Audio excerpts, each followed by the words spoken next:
Night time ఎటువంటి ఆహారం తీసుకోవాలి డయాబెటిక్ పేషెంట్స్ ఇప్పుడు మనం చూద్దాం. ఆహారం తీసుకునేటప్పుడు అది కూడా రాత్రిపూట మీరు గమనించాల్సింది ఏంటంటే, మనం నిద్రపోతాము, ఎక్కువగా పని చేయడం కాబట్టి ఎక్కువ క్యాలరీస్ అవసరం ఉండదు. సో లో క్యాలరీ ఫుడ్ అయి ఉండాలి.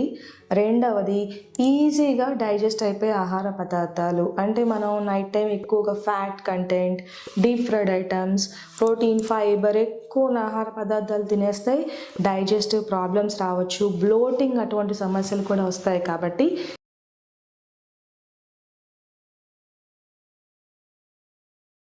లేకపోతే రోటీ, జొన్న రొట్టెలు, పుల్కాస్ అటువంటివి తీసుకుంటే డయాబెటిక్ పేషెంట్స్కి మంచిది. మీరు తీసుకునే ఆహారం అనేది ఎర్లీ, అంటే నిద్రపోవడానికి కనీసం 2 గంటల ముందే ఫుడ్ తినాలి. మనం తీసుకున్న ఆహారం కడుపు నుంచి ఇంటెస్టైన్కి, డైజెషన్కి పంపడానికి 1.5 అవర్ నుంచి 2 అవర్స్ వరకు టైం పడుతుంది. కొంతమంది లేట్గా డిన్నర్ చేసుకొని తినగానే పడుకుంటే వాళ్ళకి డైజెస్టివ్ ప్రాబ్లమ్స్ వచ్చే అవకాశాలు ఉంటాయి.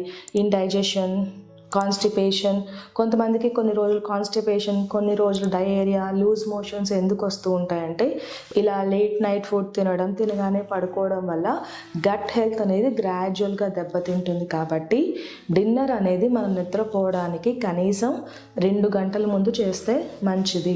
అదే మనం starting stages of diabetes, medications ఏం లేవు, డయట్, ఎక్సర్సైజ్ మీద ఉన్న వాళ్ళకైతే మేము బిఫోర్ 8 డిన్నర్ ఫినిష్ చేయమని చెప్తాము. ఎందుకంటే వీళ్ళల్లో మనం క్యాలరీ రెస్ట్రిక్ట్ చేసుకోవచ్చు.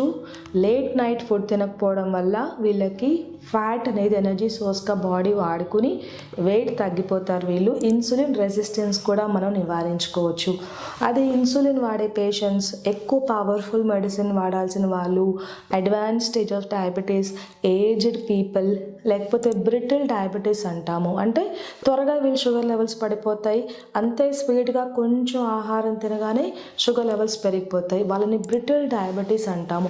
ఇటువంటి వాళ్ళు పడుకునే ముందు కూడా ఏమైనా లైట్గా స్నాక్, అంటే మజ్జిగ, ఒక ఫ్రూట్, కొంతమందిలో లైట్స్ ఓట్ జావా, అది కూడా టైప్ 1 డయాబెటిక్ పేషెంట్స్కి బెడ్ టైం స్నాక్ చాలా ఇంపార్టెంట్. ఇలా తీసుకోవడం వల్ల మనం మిడ్ నైట్ హైపోగ్లైసిమియా, అంటే లో షుగర్స్ని మనం నివారించుకోవచ్చు. వీళ్ళలో డయాబెటిక్ కాంప్లికేషన్స్ని కూడా మనం నివారించవచ్చు.